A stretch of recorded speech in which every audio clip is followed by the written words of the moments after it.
I'm going to talk about the world as seen by machines, the idea that there is a new reality, a new computational reality that's going to be as important as our own reality, our own understanding and vision of the world. I'm Sophie Hackford. I'm a futurist. I co-founded an artificial intelligence company called 1715 Labs at Oxford, and I'm going to give the lecture today on vision.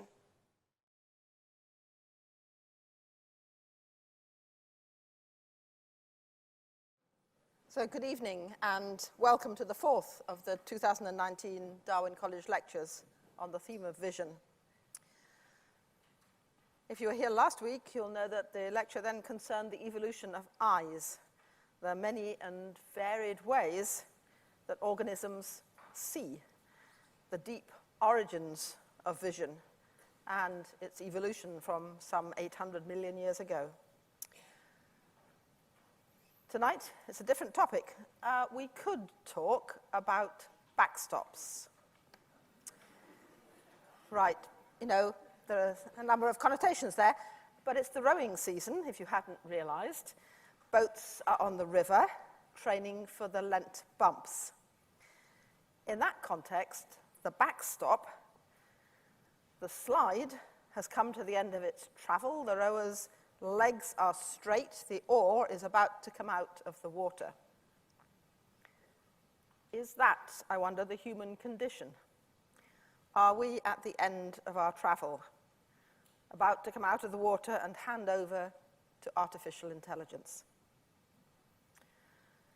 In Futility, Wilfred Owen asked, "Was it for this the clay grew tall? Oh, what made fatuous sunbeams toil to break earth's sleep at all?" Are we creating something, intelligence, capable of the act of creation, a being that is in our own image? Or are we breeding our future ruler, our terminator? Where are we going? Where is technology potentially taking us? How do we ensure that ethics and safeguards are included in the future? So Niels Bohr once said, "Prediction is very difficult, especially about the future." Now, for her vision of future technology, please welcome Sophie Hackford, a futurist.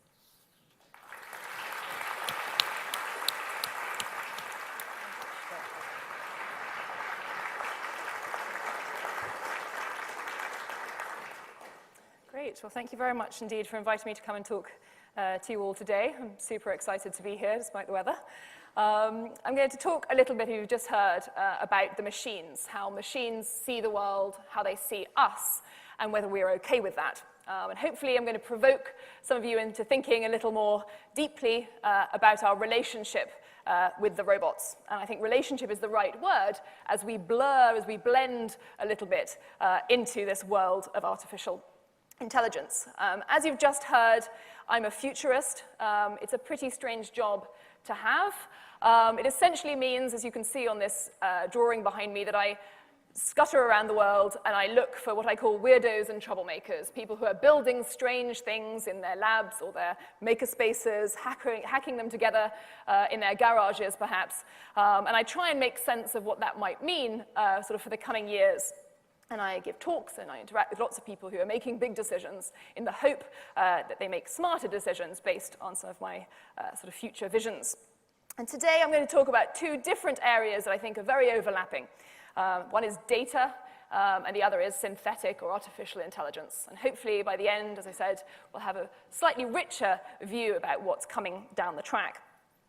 Because we're in constant dialogue with the machines. We are sending out and receiving signals, whether we know it or not, both to each other and, of course, to the machines themselves. And we're very much at the very beginning of this story. I think sometimes we think that big data is something we're quite familiar with. I'm going to argue that we haven't seen anything like big data before. In fact, we're at tiny data era at the moment, and this stuff is really exploding. Because things today that never used to be considered data, things like your face, things like your photographs, are now searchable. things that used to be mute, that we're used to having as mute objects in our lives, are now talking, and there's a lot to listen to. And today, and this is a slightly difficult concept I'm still trying to get my head around, that data about ourselves is as important almost in our choices and our behaviors as our physical body, our human self is. And I think that's a really interesting concept. And every object, every sort of can of water or whatever it might be, has a data twin, a data shadow that might, in the coming years, start talking to us. This bottle of water might try and sell itself to me, have a conversation with me in a way that I think is really, really interesting. Cory Doctorow, one of my favorite sci-fi commentators, says that in the future we may not even own objects. Instead, because the manufacturer can reach down through them and talk to us, we will in fact be their tenants. We will be in this new feudal system, which is a very provocative statement. Anyway, I'm going to talk about where a lot of this data is going to be coming from, places that, as I said, were previously mute that are now talking. So it's sensors that is giving us all this insight. This is a very large one, but just to demonstrate, tiny little computers are being sprinkled into our environment and are being enacted so that we can be basically watched, listened to, and categorized by the machines, whether they're in drones, they're in photovoltaics, they're in thermostats, they're in rectal thermometers. Everything is watching, listening, and categorizing us, and really giving us this new insight that we've never had before. And we're really just switching on, for example, the era of the camera. Google says that we're moving into this new camera-driven era where algorithmically the world is overlaid with information so that when I go into a store, I can see where this water comes from, I can see what the price is, and if it's been recommended to me. Any of you who may have played the game Pokemon Go will have a sense of what this might feel like. I had a millennial staying in my house recently who forced me to go out into the streets of Oxford to go and find pokey things. And although I found it quite a strange experience, and the average age is 30, which I had no idea about, it was a really interesting view into this algorithmically overlaid future. And also questions about whether these sorts of overlays on the world, giving us instructions or recommendations, will actually force or nudge us into behaviors that we wouldn't ordinarily do. Some even saying that there'll be a behavioral futures market where companies can buy the ability to nudge us to go into McDonald's or nudge us into certain behaviors. And we're training this stuff. We're the enablers of this technology. Every time we use any of these devices, we feed into that capability. And this watching and listening and categorizing is known as the algorithmic gaze. It's something that's very difficult to opt out of, very difficult to negotiate with. And I'm going to argue today that the world as seen by computers is becoming a dominant reality today. It is becoming as important as the world as we see it.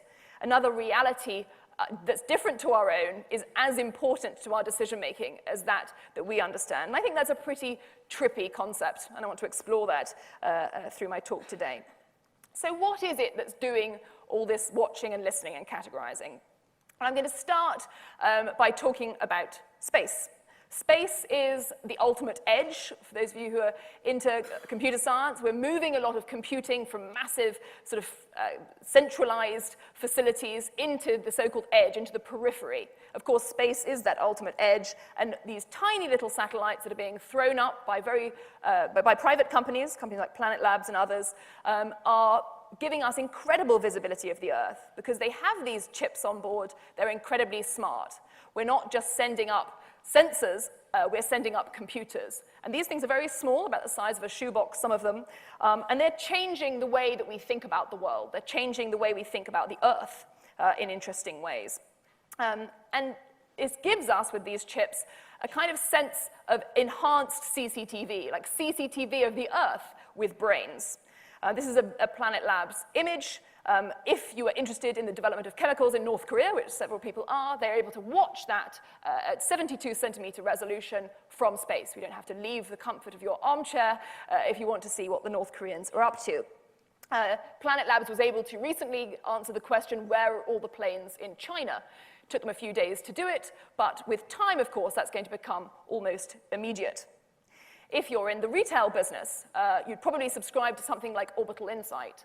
They watch 250,000 parking lots across the US, and they're able to count exactly how many people are going in and out of stores and give that information to competitors, to Wall Street, to be able to give a live consumer confidence index on a particular city or on a particular store. This is JCPenney. They were able to anticipate several months before JCPenney made the announcement they were going to have to close about 90 stores across the US. So able to make these judgments, as I said, from the comfort of your own home. Able to estimate GDP projections from shipping. You can watch ships doing things that they probably shouldn't be doing in the middle of the ocean from space, but the knock-on effect that that has on a particular market or whatever else can all, as I said, be spotted from space. Global oil inventory, you can watch volcanoes from space, you can watch forests or even individual trees from space if you are so inclined. And of course, for all of you who want to know exactly how many hamburgers are being eaten in the United States and where, you can check the Orbital Insight Hamburger Index to answer all those questions that you had. So any economic indicator that you can think of, and probably plenty more that we can't yet imagine, can be extrapolated from this information, which is quite extraordinary. And you can see why one of Orbital's clients said it's like having a direct line to the CIA, because these are things that clearly normal mortals didn't used to have access to. And the question then becomes, what do you want to know? What do you want to know about your students? What do you want to know about your visitors? What do you want to know as a country about your citizens, about your tenants, about your competitors? All of these are massive questions that you can suddenly start posing that you couldn't pose before. And in fact, a question might be, is any data then proprietary anymore? If I can watch Ford's factory and see exactly how many spare parts are going in and actual cars are coming out, then maybe that isn't proprietary information for Ford anymore. Big questions that we need to think about. And of course, it's not just satellites. The next layer down, if we want to get higher resolution data, would be drones. I think we'll see far more surveillance swarms of drones in the next few years. And of course, when they have machine vision enabled, it means they can actually identify people, they can identify objects, they can identify behaviors in ways that we may not be comfortable about, and certainly the ACLU is not comfortable at the moment. I have a friend who uses drones with machine learning on board to be able to spot meteorite fragments on Earth. He's found 16,000 candidates, apparently, using these drones, which is clearly a lot more than he would have found if he was out doing that himself. In Louisville, in Kentucky, they are working with a drone network that can not only identify the sound of the audio sort of footprint of a gunshot, work out how many gunshots there were, how many guns there were in the particular incident, even down to the make and model of the gun, and be able to send drones in advance of the emergency services to be able to scan the area.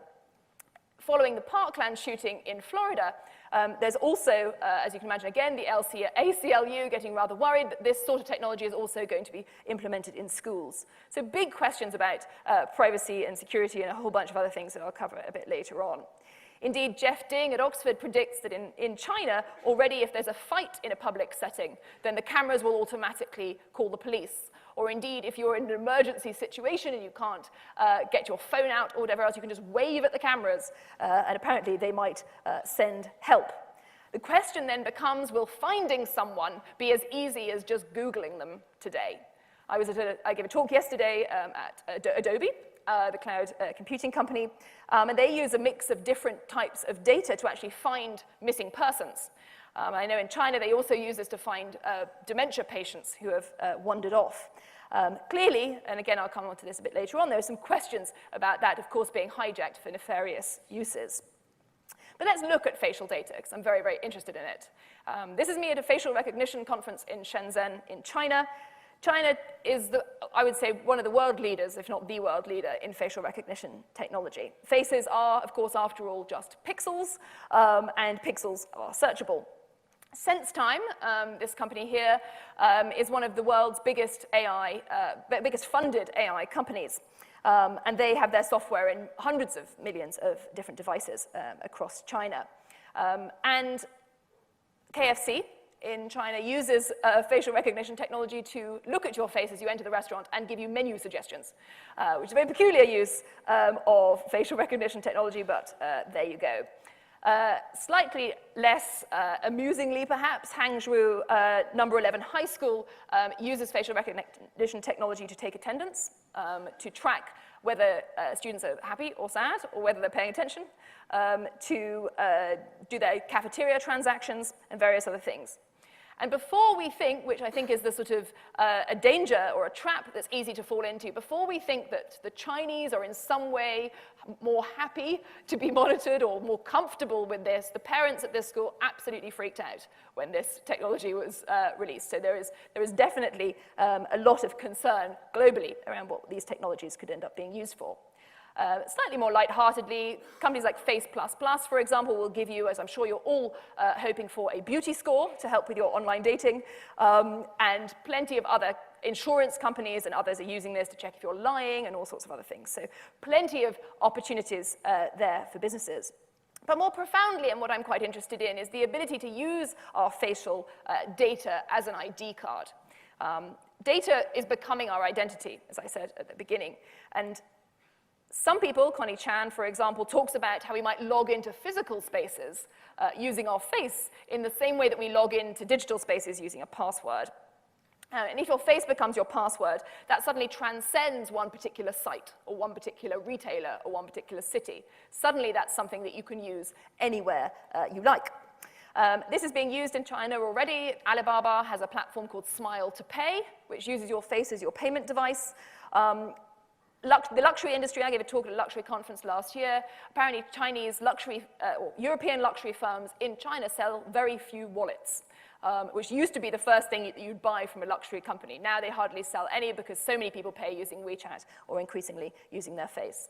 Amazon has a just walk out shopping platform. The Tao Cafe in China has the same thing. Even if you were in the market for a Ford, Alibaba, or Alipay rather, and Ford have an unstaffed car vending machine that just when you need a car and you can't get yourself to a dealership in time, that you can go and try this in Guangzhou as well. Now, of course, as I've probably hinted at, not terribly subtly, there is a dark side to some of these technologies that I think we need to think very carefully about, and I don't think that's news to anyone. Garvey says that we're in a perpetual lineup, which is not necessarily a particularly happy place to find yourself. And I think comments like, if you've done nothing wrong, you've got nothing to hide, that Eric Schmidt, then the chairman of Google, said back in 2013 or 14, I think. Comments like that, I think, have been pretty much, we've moved on from those now, and that the idea that policemen in China, this is in Zhengzhou, have glasses that have facial recognition technology on board, and I love jaywalking, or at least I do it a lot, but I make sure not to do it in Shenzhen, because when you're there, not only are you prosecuted using machine learning for jaywalking, you're actually humiliated as well, because your face is put up on a giant billboard for everyone else around to show that that's what you've done. This has got to the extent where if you happen to be, as happened recently, that was on the BBC actually, the head of China's biggest air conditioner maker, and your face was in an advert on the side of a bus, you may, sorry about the sketchy photo here, but you may end up being prosecuted for jaywalking even if you were actually just in an advertisement, which is what happened to Dong Mingzhu.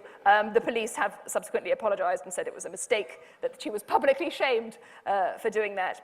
But you could also therefore imagine, and one of the applications to Trump's border wall fund or competition, whatever he's running for it, has demonstrated, this is Palmer Luckey's and Dural Industries. Palmer invented the Oculus Rift, amongst other things. And he has proposed that instead of building a big concrete wall between US and Mexico, you instead just have a line of sensors. Sensors that can detect animals and aircraft and drones and vehicles over a massive area much more effectively than humans patrolling a large pile of concrete. And of course, this means, and for any of you who might have watched a certain movie, that there is an algorithmic element to law in this case, using these technologies that, again, some may be rather uncomfortable with, no less George Orwell, who in 1984 called this sort of thing face crime. So there's some big questions about that. But anyway, moving on from facial recognition, let's go down from drones and other technologies to the next level of autonomous vehicles.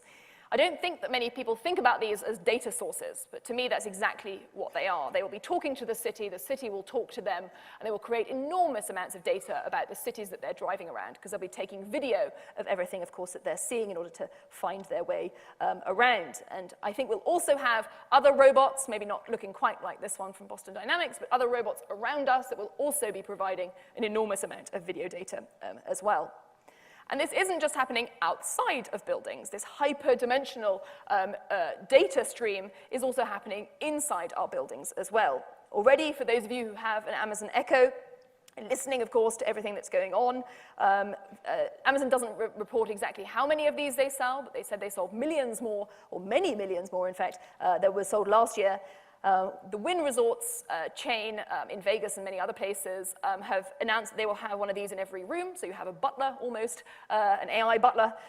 This unfortunately didn't work at a Japanese hotel that was recently quoted in the Wall Street Journal that is now getting rid of all its robots because in the middle of the night when someone was snoring, it kept waking up the device which would ask it what it wanted, which in turn woke up the sleeper, and everyone got very angry. And so they've decided, the hotel to kill that particular option.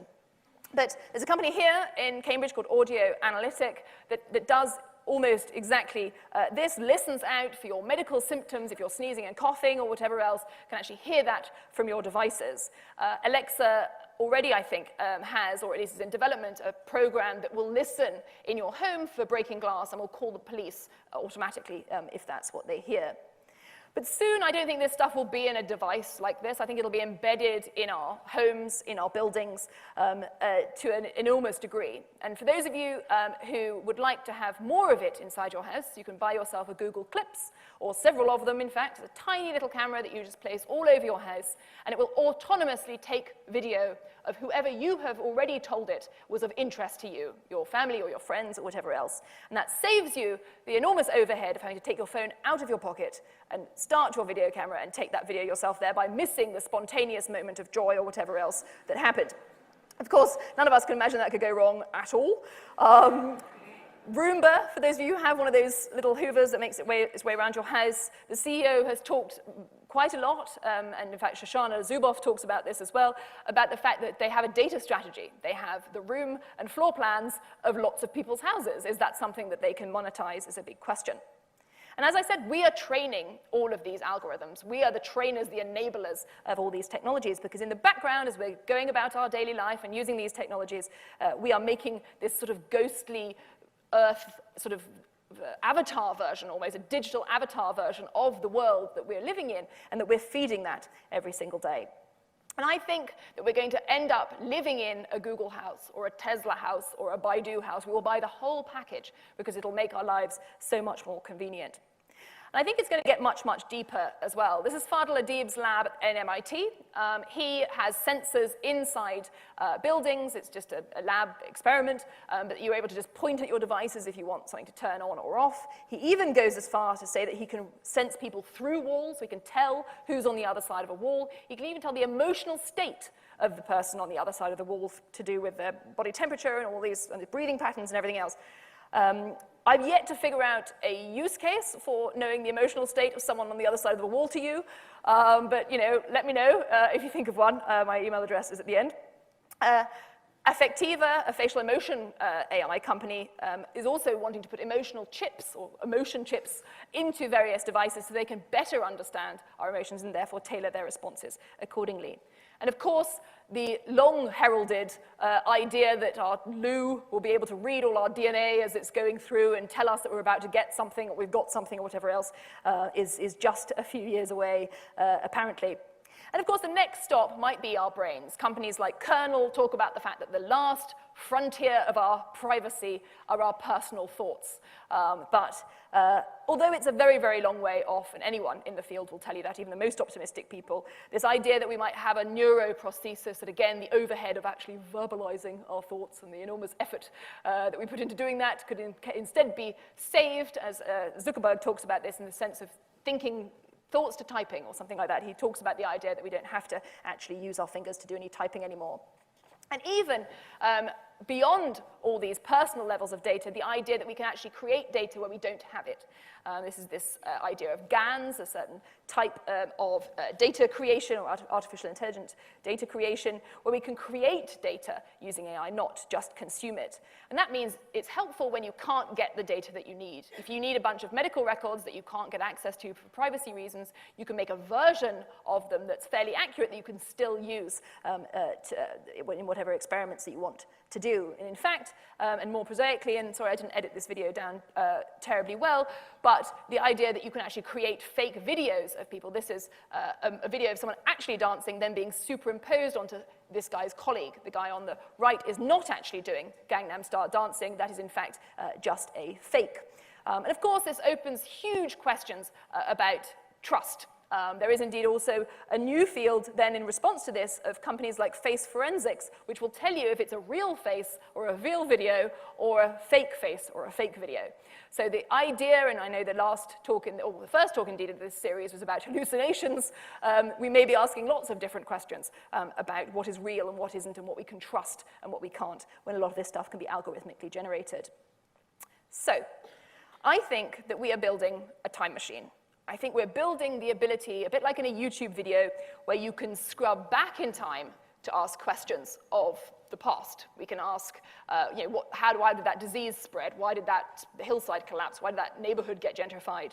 And in the same way as a YouTube video or a time machine, you'll be able to look at any place at the planet right now and say, why is this thing happening in that place? And in the same way as a YouTube video, you might also be able to scrub forward and start asking questions about predictive elements to this time machine that I think are particularly interesting. Mukherjee calls this a clinical trial society, the idea that we'll constantly nowcast or constantly have this ability to ask questions about human behavior, about human symptoms, that we could never get that much access to before at scale. Catherine Moore takes it even further and says that we may end up each with our own personal time machine, or as she calls it, personal doomsday clock. That, if I have that ice cream, it will say, you've just knocked back your longevity by 35 seconds or whatever else by eating that, or whatever it might be, that we might have this sort of real-time understanding of our own lives and our own actions. Big questions come out of that. And I'm going to finish this section on data before I dive into AI by talking about some of the limitations. Some people say, the more optimistic tech people around me, say, well, privacy is an early death sentence. Unless you share your data, you're just going to die 20 years younger than everyone else because you're not getting that early indication of a particular disease or whatever else. And of course, there are lots of problems associated with that, but there are also clearly some relevant points to that too. So there are some societal limitations to this data collection. There are some technical limits to this data collection and analysis. And I'm going to go through those now before I talk about AI. So the first societal implication is, of course, the fact that big data is not data, it's actually people. And that's something that we all need to remember and recognize as we're working in this field. And a new field of data ethics, of course, is springing up, which is great. And lots of people thinking very seriously about how these technologies are impacting our lives. Because if our photos aren't our photos anymore, or our phone calls aren't just our phone calls, or indeed our faces are no longer just our faces anymore, our faces are our passwords, or our passports, or our wallets, or indeed our alibis, then things get, there's a lot of power involved in who has access to that data. And of course, there's this question about what if the machine truth and my truth are not the same? What if the fact that I believe a certain thing about myself is therefore not reflected in my data? And that's important for our sense of self, but it's also important if that data is then used to determine my prison sentence length, or whether I'm eligible for a loan, or whether I get into Cambridge, or whatever it might be. Big questions, particularly when, as this painting was recently misdiagnosed as being something else, which I'll say in a minute, that we've got to be careful, as I said, that there is not that mismatch. This is a Manet painting called Olympia that a recent algorithm, as Trevor Paglin pointed out, miscategorized as a burrito. Now, I don't want any algorithm sentencing me to prison or deciding on my loan if it thinks that is a burrito. We've got some serious issues. So thinking very carefully about the trust involved in these systems is very important. And of course, a lot of people talk about transparency, about explainability, the ability for us to understand how these algorithms come to their decisions. And the next question is, of course, ownership. For those of you who have been following the Cambridge Analytica scandal, it is quite clear that our data does not stay within the bounds that we expect it to. It is traded on the open market and used in ways that we perhaps didn't sign up for in the first place. And there are also bigger questions, bigger philosophical questions, rather, about who owns how I see the world. If I'm wearing augmented reality glasses, if I'm playing Pokemon Go, who owns my view of the world? Where is the IP in that? Can a company even own what I can see through my own eyes and my own behavior? Big questions about that. And that's why we're seeing in the emergence of platforms like Solid. Tim Berners-Lee founded this, gone too far. Tim Berners-Lee founded this recently, and it is the ability, or a provocation anyway, the ability to be able to decide who accesses your data and who you allow to use that isn't siloed by the big companies who currently own and moderate that. And others talk about blockchain as being a solution for that. There are plenty of other ideas out there. Another question is autonomy. Am I then in charge of myself and my own destiny? Questions about whether I'm being nudged into doing things that I don't know that I'm doing because my data is being manipulated. And massive questions about that we need to think about that I haven't got time to cover today. As I mentioned, there are also some technical limits that I'll very quickly go through before I move on to artificial intelligence. The first technical limit is data and the cleanliness and usefulness of the state of data. I've started a data and AI company last year that was spun out of Oxford's astrophysics department that is all about creating good data. And a lot of data is out there, but at the moment it's not organized particularly easily. The second thing, which is the slide behind me, is that we're going to need new chips. We're going to need chips like this one from Cambricon, but there are plenty of others that are being developed. Huawei now has better chips than Apple, apparently. Lots of people putting a lot of money into development of chips so that we can do a lot more of this algorithmic analysis on site. We're also going to need new types of computers. This is a quantum computing chip from Google. We may need a whole new era of compute to be able to handle the amount of data that's going to be pouring out of all these devices that I talked about earlier. We're also going to have to store this stuff somewhere. I love the idea, although it's not the only one, of course, that we might be able to store it using DNA, one of the most ancient data storage devices, you could argue, something that we all understand is quite good under the right conditions at preserving data in a very effective and very small way. Microsoft is apparently already using biological material in some of its data centers experimentally. So interesting ways to think about it. So with data, as I hope to have convinced you, I think we're very much at day one. We've only just started on the data journey. This is not big data that we've seen already. As I said, I think we're very much at the very beginning of that. I think we've created a searchable time machine that's only going to get more high resolution, high definition, and that we will have an almost queryable planet. We'll be able to ask questions of things that we've never been able to ask before. And I think now is the time to start talking about this sort of thing. Now, as the data situation is still quite crude, the algorithms are still quite crude, now is the time for us to ask these big questions before we end up sleepwalking into something we don't want. So as I said, the second part of my talk is going to be about the algorithms, or some of the algorithms anyway, that power some of this analysis, what they use this data for, and how it's going to augment our lives in some way. And it's certainly very fashionable to talk about artificial intelligence today. It's fashionable to be either this doom-monger that the end of the world is nigh, and it's also equally fashionable, I would argue, to be this wild, hype-driven, crazy enthusiast about the future and about technology. But wherever you are on the spectrum, I'm not even very sure even where I am, but there are still some very big questions that I get asked regularly about technology, particularly about artificial intelligence, that I'm going to run through first. I'm going to get them out of the way so we can talk about AI a bit more.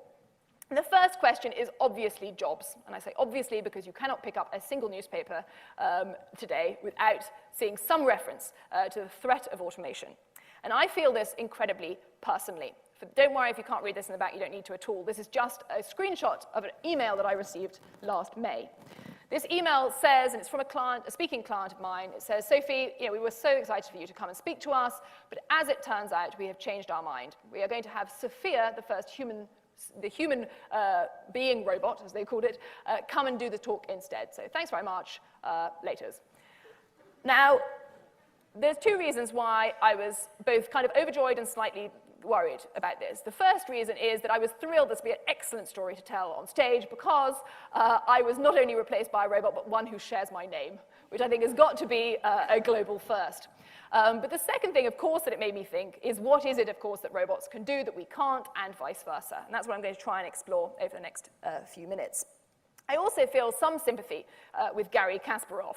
I can't play chess and certainly haven't got his brain at all, but he talks, and I would like you to read this quote through gritted teeth, because I believe that's how he would have said it. He says, this is about AlphaZero, a robot that has been able to beat lots of humans at chess. He said, I can't disguise my satisfaction that it plays with a very dynamic style, much like my own, which makes me think that, like me, when I got that email, that actually there is a lot of sensitivity around our relationship with the robots and what they do and take from us in terms of employment. So both me and Gary will be looking for a job soon, it seems. The second thing that I always get asked about is this idea of an international AI oligopoly. The idea that the power of a lot of these technologies have been held by a very small number of companies rather than perhaps research institutions. And of course, this is a very important question for us all to ask. Should AI be talked about as a trade secret, or should it be something that is more open for us all to participate in? And again, of course, that's an open question. The third thing that I always get asked about, or at least hinted at, is the idea of AI nationalism, something that Hogarth talks very coherently about, the idea that countries will devote substantial resources to building AI capability to distinguish themselves economically or indeed, of course, militarily. And there are big questions. Of course, China is one of the prime examples of this, but by no means the only one, where you can industrialize the training of artificial intelligence researchers for competitive advantage. And the final point that often, of course, gets answered, in fact, we opened with a comment about the Terminator, and that you cannot do a talk about artificial intelligence without someone mentioning it, the idea that we are facing some sort of existential threat. And depending on who you talk to, you get a different answer across a very, very large spectrum. Some people are very pessimistic. Stephen Hawking famously, he's a smart guy, and was very worried about our development of artificial intelligence. And plenty of other very smart guys feel rather the same way. On the flip side of that, though, we get the wild hype that I mentioned earlier. A friend of mine, Anders Sandberg, who's a philosopher at Oxford, went to a conference called NIPS back in 2016. And when he was there, he decided to pull a bit of a prank. He decided to launch a fake AI company called Rocket AI. He even had T-shirts made that he sold online. And it did what he termed temporally recurrent optimal learning. That is not a thing. He actually made it up. It spells troll. The idea was to confuse everyone in the audience to such a degree that they would get so hyped up about the company. And of course, it worked. He got 3 offers of funding from large VC firms, and he got about 60 CVs from people who wanted to come and work for Rocket AI. He was, of course, a deeply unpopular member of the conference once he revealed to everyone's huge embarrassment that, in fact, it did not exist, and in fact, the technology was entirely made up. But he said with great satisfaction to me afterwards that he made all the money back from throwing the party that he had by selling the T-shirts, so he came out even, so he was quite pleased with that.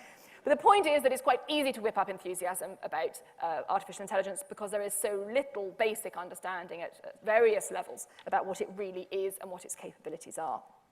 In my view, for what it's worth, I think we're going to be surrounded by many types of intelligences that are very narrow, that are very focused on one specific task, that don't have these big Skynet-type abilities. But cumulatively, and this is the important part, I think, cumulatively, they may feel to us like they have Skynet capabilities. When you say to Alexa in your Echo in your home, turn on the lights, she doesn't know what she's doing. She doesn't know she's a she.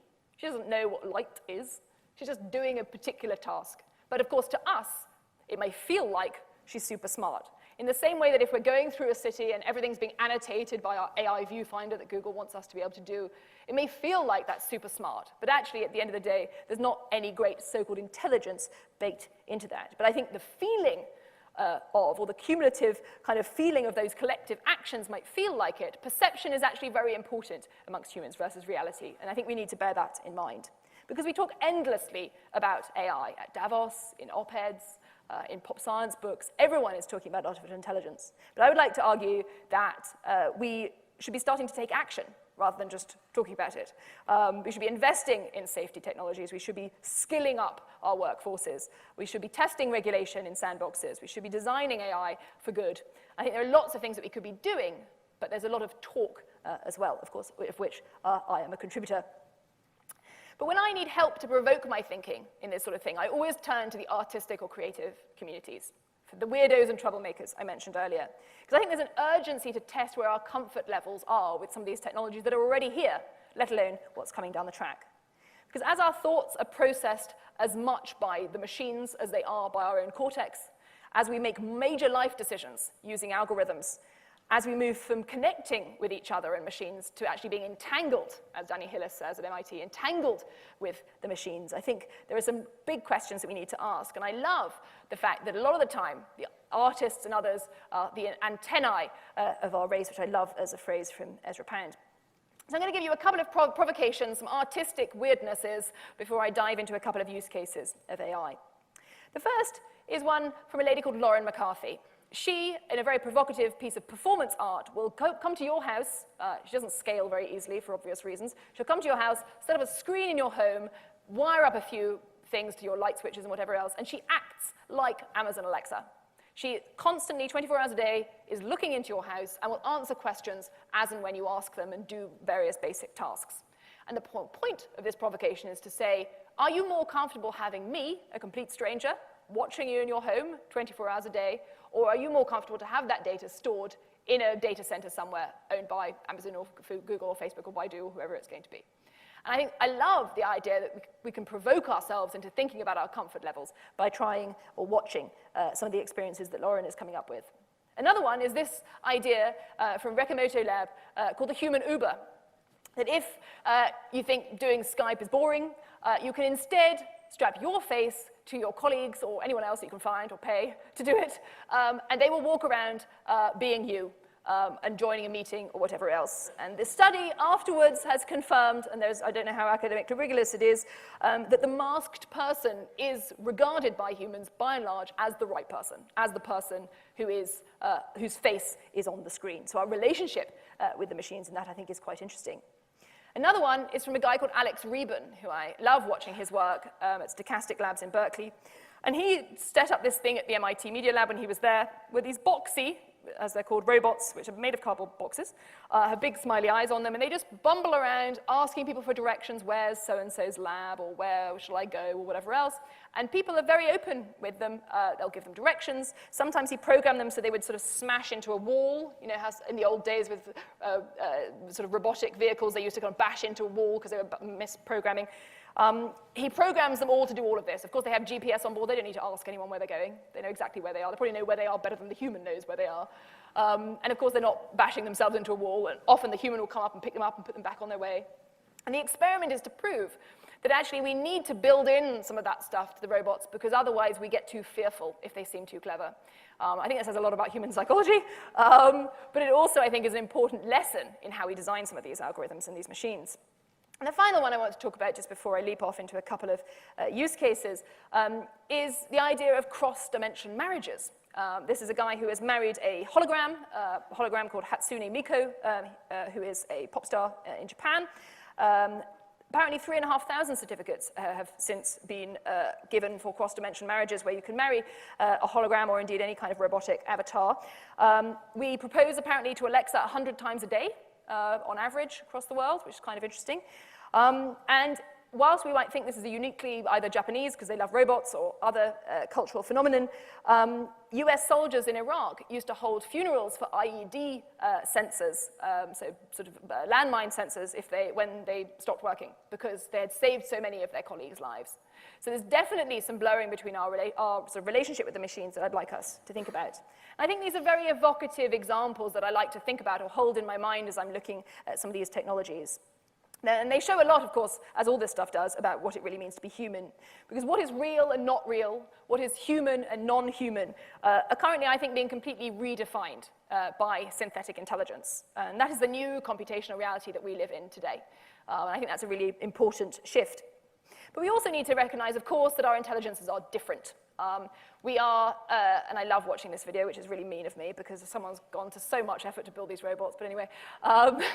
There are things that we can do that we don't even think about doing, like opening doors. And we don't think about how difficult that is.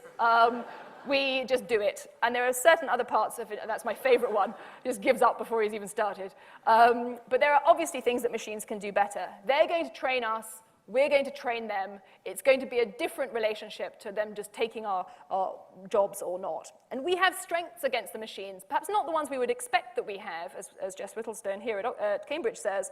For example, moving chess pieces around a board or moving the Go counters around the board is actually more difficult as a robotic or engineering challenge, apparently, according to Rasmussen, than actually the idea of how to play the game. So he always says in this context that the machine needs an extra piece of equipment, i.e. a human, to be able to move the pieces around the board. And we should leverage those differences in our intelligence. Because I think it's going to be everywhere. This intelligence will be baked, as I've probably demonstrated time and time again, be baked into everything that we do. I think we might be mandated to use synthetic intelligence in decision making. And I think that's an interesting thing. If you're a doctor, to be covered by malpractice insurance, you may be required to consult an AI. If you're a lawyer, you might be required to consult an AI. So I think we need to figure out quite carefully all of these questions so that it's a race with the machines and not a race with them, against them, rather. Or my favorite one is to make sure it's teammate and not checkmate, which I think is rather neat. But what is these intelligence going to look like? I'm going to give you two, if I've got time, maybe just one example of how it's going to feel to work with the machines, to have new colleagues that are robotic or synthetic, to have new friends, maybe even new family members, as the hologram experience shows. How would it feel to have those things in our lives? And I'm going to do that by exploring this concept of a digital double, an avatar in our lives that we have to help us make decisions. Because I don't think we're just going to outsource physical tasks, like manufacturing or automating supply chains or whatever it might be. I think we're going to outsource decision-making, ideas, to synthetic brains. So I want you to imagine that you're going to get given a digital avatar, a digital version of you that exists, a model of you that exists on the internet. Because we know, as I've said a lot over the last 35 minutes or so, algorithms already have a model of us. They already know a lot about us, probably more than we can remember about ourselves.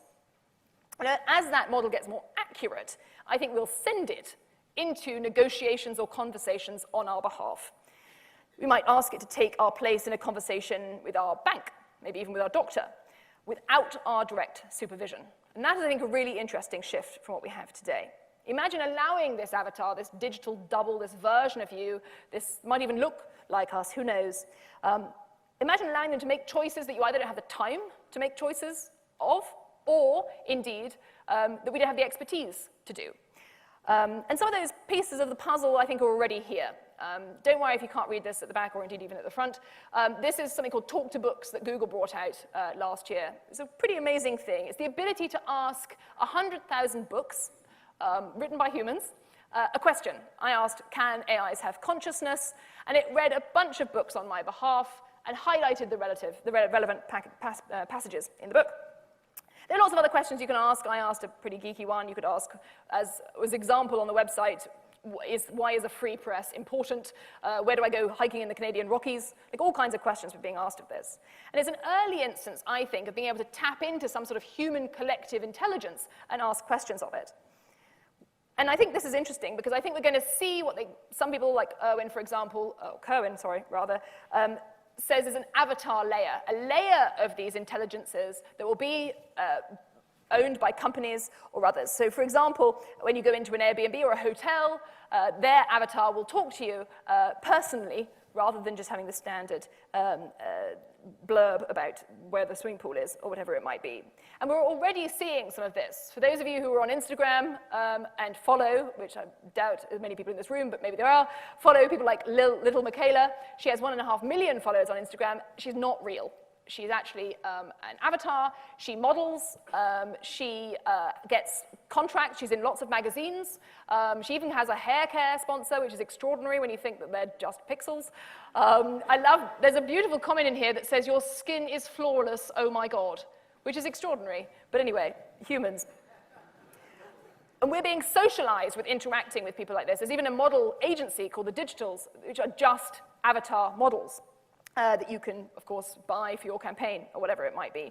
And for those of you who are feeling entrepreneurial and excited by this concept, you can go make your own at Arty that has an engine that enables you to create your own avatar. But the point is that we want these people to be, these avatars to be there to help us rather than, of course, to follow us around on the internet in a creepy way. Butler, not stalker, is a pretty key way to think about this. But I think inevitably we will start talking to digital humans in ways that we've never really done before. I think at work, we will collaborate with other people using our digital double. We may ask for expert advice. I might borrow the avatar of someone super smart to ask them questions if that person wasn't particularly scalable. MIT Media Lab calls this borrowable identities, the ability to just borrow. I mean, Albert Einstein's not a very good example, but someone really clever to ask some provocative questions. There are ideas that a head of state or a scientist or a business owner could use these avatars to help with succession planning when they move on from that particular job. Could their avatar remain to ask questions of once they've gone? You might ask to be able to collaborate across millions of these avatars and create huge projects that we haven't been able to solve on our own, maybe even climate change or something. Our finances, our bot might sit us down once a month and say, you know, you're spending a little bit too much money on Big Macs or something, and you know, give us recommendations on whether we can afford that holiday or afford that apartment. Even therapeutically, this is the Woebot, a platform where you can tell all your woes to an algorithm or an avatar version of a therapist. Apparently it gets 2 or 3 million messages a week. Maybe even for people who would be uncomfortable talking to a human about their problems, particularly apparently populations which traditionally don't access therapeutic services, like young men, for example. I'm sure we'll get our avatars to go on lots of dates for us so that we can save having to kiss all those frogs.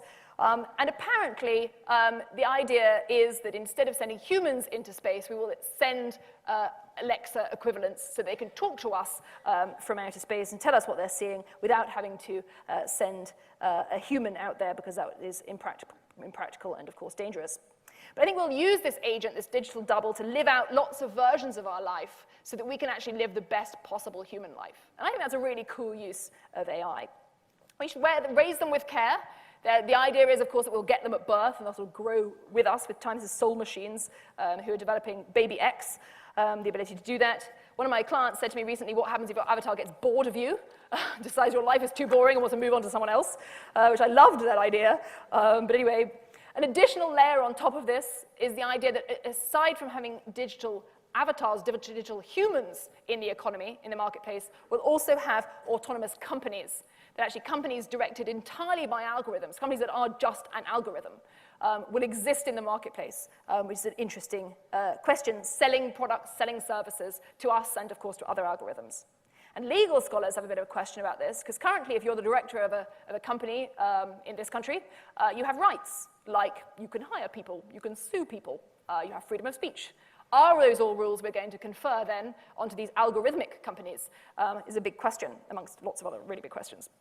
I'm going to run through some thoughts on what I think this means, and I'm going to finish by talking about digital immortality, if any of you are worried about that. The first is that a lot of people, Satya Nadella of Microsoft, the CEO, and others, think that these avatars will actually be the way that we interact with the world. We will forget browsers, forget computers. We will just talk to the internet, talk to our avatar, and talk to the company's avatars that we currently interact with. And those dialogue systems will be the new search engines. Therefore, then, the companies that market to my avatar rather than market to me might gain competitive advantage. If I've said that my avatar can go out and buy my groceries for me and buy my holiday for me, then maybe actually those companies should be advertising to my avatar rather than advertising to me. Or, of course, to the company that owns my avatar, but I'll come to that in a second. What if your customer, and I love to say this to corporates, what if your customer has better AI than you do? What if your customer wants to buy something from you using their avatar and you can't respond? Those are big questions that a lot of companies will face, I think, over the next few years. And, of course, the question about who owns these avatars is a massive issue. I'm not going to make it myself. I'm obviously going to rent it or whatever, or be a tenant, in Corey's words, of it. And a big company is likely to own that. And we know from Google's transparency report, this is I think the last quarter, oh no, this is many, many years looking at it, but the transparency report that comes out every year said that in the second half of 2017, there were 3,773 disclosure requests in the UK. That means that the police or anyone can ask, not anyone, the police can ask Google to disclose personal information about people. Now, before, a police officer would have to get a warrant to go and search your house, to leaf through your rubbish, or look at your receipts, or look at your photo albums. Now, that information can come through a disclosure request. Now, of course, there are big questions about that if all of our data is poured into an avatar version of us and could perhaps be interviewed for crimes. And in fact, I love the idea, and I'm chatting to a science fiction author about this at the moment. What if on the flip side, you use your avatar to commit crimes, and then who is responsible? But I'm going to finish, as I said, by talking about the idea, and this is held by an ex-boss of mine, a guy called Ray Kurzweil, who's the director of engineering at Google, who talks about the fact that this will give us digital immortality. That the idea is that once I shuffle off the mortal coil, my avatar will live on forever. That in fact my family, or indeed anyone else who's interested, can carry on chatting to me after I've died. And before you think I've lost my mind or joined a cult, there are some questions that I think are quite valid to ask about this. In a few years' time, Facebook and many other companies will be populated by dead people. There are a lot of dead people on Facebook already, and that will only continue to happen, particularly given the demographics of a platform like Facebook. Can then software agents become our digital heirs? And again, the MIT Media Lab has come up with an idea, of course it's just an idea, called augmented eternity. The idea that actually you can download yourself onto a platform and create a digital version of yourself that after you've died, and you can see it, for those of you literally right at the front can only see it, it says drop a soul to activate. So if you happen to have Pharrell Williams or Andy Warhol or Steve Jobs in your address book, you can just drop that into the box, and then you can ask Pharrell or Andy Warhol or whoever else questions, even after they've died. And again, before you think I've lost my mind, movie studios already take digital versions of each of their actors, particularly, for example, in the Star Wars franchise, so they can use them later on in case they've missed a bit or whatever else. And they've also said that there is no reason why then you wouldn't cast dead actors in the future, because you have access to their digital replicas, essentially. And in fact, for those of you who were able to make it to Coachella, the music festival, in 2013, this is Tupac, who died several years before this concert and was playing as a hologram at this particular event. And of course, there are big questions about whether he would have liked that to happen, because that technology wasn't available when he was shot. But there are big questions, of course, about what that might mean. And in fact, Karina Vold, a philosopher here at Cambridge, says that when we die, our digital device should in fact be handled as remains. That there are academics, particularly Owen Faridi at the Oxford Internet Institute, who say that our informational corpse is something that should be respected in the same way that our physical corpse is respected currently. So, to conclude, I think the virtual reality versions of us, or avatar versions of us, will roam the internet, whether we're dead or alive, alongside artificial versions of humans. So there'll be all kinds of weird ghosts in the machines in ways that we find quite difficult to imagine today.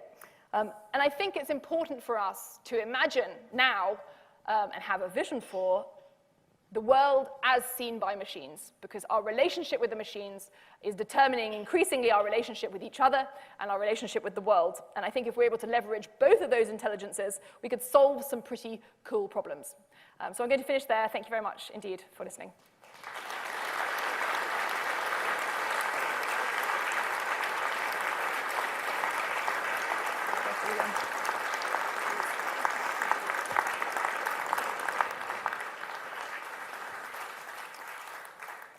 Thank you very much indeed. We clearly have challenging times ahead. Maybe Yogi Berra had something when he said, "The future ain't what it used to be." Now, next week, Professor Carlo Rovelli of quantum gravity renown from the International Center for Theoretical Physics at Trieste and the University of Marseille will be here to lecture on appearance and physical reality. So we hope to see you then. But let's end by thanking Sophie Hackford once again for taking the time to come to talk to us and really challenging us to think in such a complex, networked set of ways about what the future might be. Thank you.